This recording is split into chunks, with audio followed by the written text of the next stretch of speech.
We ran over and saw him spring unhurt from the ground. He, rushing up the steps, crossed the flagged yard and pushed open the stable door. There he turned and spoke to us. "You think you baffle me, you with your pale faces all in a row like sheep in a butcher's. You shall be sorry yet, each one of you. You think you have left me without a place to rest, but I have more. My revenge is just begun. I spread it over centuries, and time is on my side. Your girls that you all love are mine already, and through them you and others shall yet be mine. My creatures to do my bidding, and to be my jackals when I want to feed. Bah!" With a contemptuous sneer he passed quickly through the door, and we heard the rusty bolt creak as he fastened it behind him. A door beyond opened and shut. The first of us to speak was the professor, as, realizing the difficulty of following him through the stable, we moved toward the hall. "We have learned something, much. Notwithstanding his brave words, he fears us. He fear time, he fear want, for if not, why he hurry so? His very tone betray him, or my ears deceive. Why take that money? You follow quick. You are hunters of wild beasts and understand it, so for me, I make sure that nothing here may be of use to him, if so that he returns." As he spoke, he put the money remaining into his pocket, took the title deeds in the bundle as Harker had left them, and swept the remaining things into the open fireplace, where he set fire to them with a match. Godalming and Morris had rushed out into the yard, and Harker had lowered himself from the window to follow the Count. He had, however, bolted the stable door, and by the time they had forced it open there was no sign of him. Van Helsing and I tried to make inquiry at the back of the house, but the mews was deserted, and no one had seen him depart. It was now late in the afternoon, and sunset was not far off. We had to recognize that our game was up.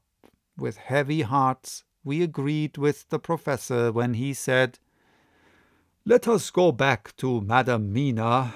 Poor dear Madam Mina. All we can do just now is done, and we can there at least protect her.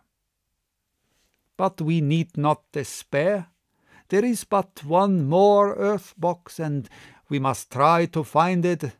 When that is done, all may yet be well." I could see that he spoke as bravely as he could to comfort Harker. The poor fellow was quite broken down. Now and again he gave a low groan which he could not suppress. He was thinking of his wife.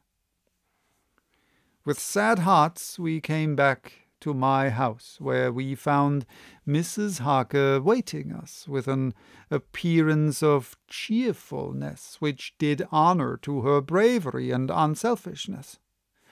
When she saw our faces, her own became as pale as death.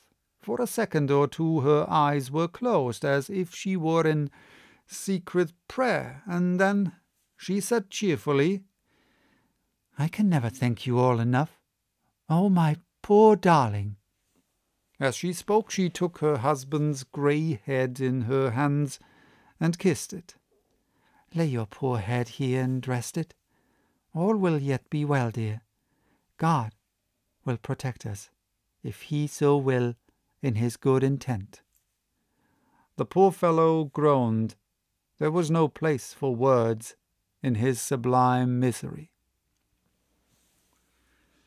We had a sort of perfunctory supper together, and I think it cheered us up all somewhat. It was perhaps the mere animal heat of food to hungry people, for none of us had eaten anything since breakfast, or the sense of companionship may have helped us, but anyhow we were all less miserable and saw the morrow as not altogether without hope.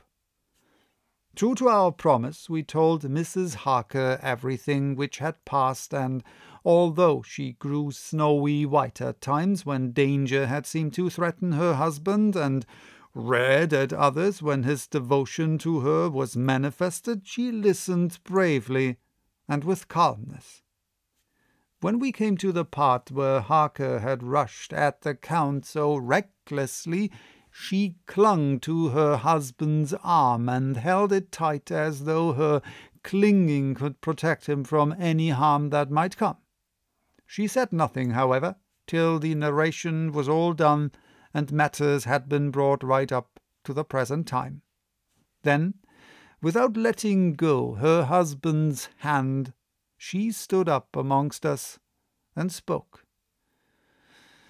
Oh, that I could give any idea of the scene, of that sweet, good woman in all the radiant beauty of her youth and animation, with the red scar on her forehead of which she was conscious, and which we saw with grinding of our teeth, remembering whence and how it came. Her loving kindness against our grim hate, her tender faith against all our fears and doubting, and we, knowing that so far as symbols went, she, with all her goodness and purity and faith, was outcast from God. "Jonathan," she said, and the word sounded like music on her lips. It was so full of love and tenderness. "Jonathan, dear, and you all my true friends, I want you to bear something in mind through all this dreadful time. I know that you must fight, that you must destroy, even as you destroyed the false Lucy, so that the true Lucy might live hereafter. But it is not a work of hate. That poor soul who has wrought all this misery is the saddest case of all. Just think what will be his joy when he too is destroyed in his worser part, that his better part may have spiritual immortality. You must be pitiful to him too, though it may not hold your hands from his destruction." As she spoke, I could see her husband's face darken and draw together, as though the passion in him were shrivelling his being to its core. Instinctively the clasp on his wife's hand grew closer, till his knuckles looked white.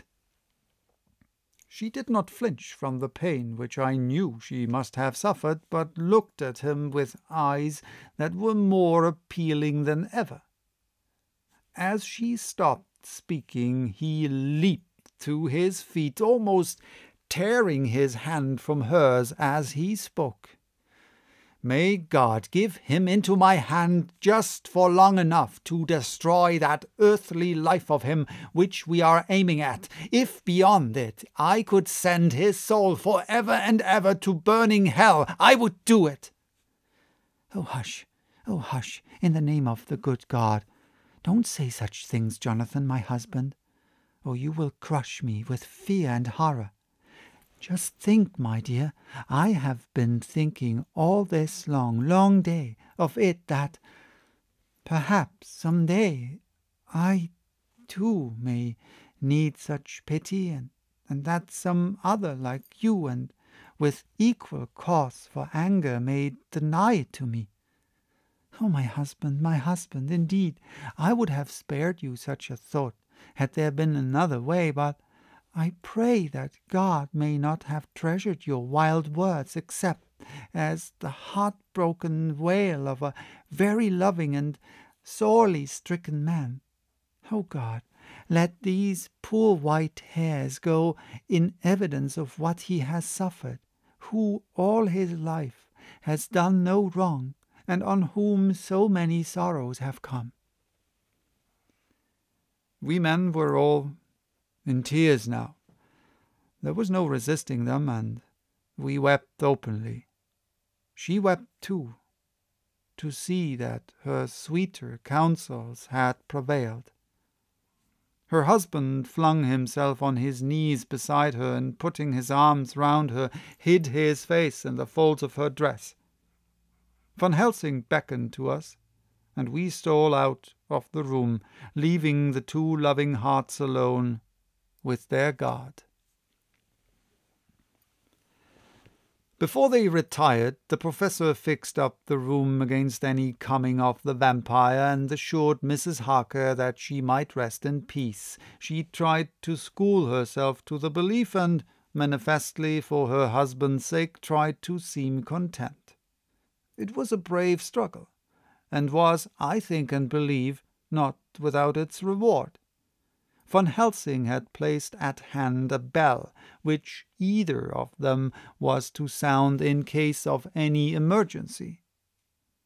When they had retired, Quincy, Godalming, and I arranged that we should sit up, dividing the night between us, and watch over the safety of the poor stricken lady.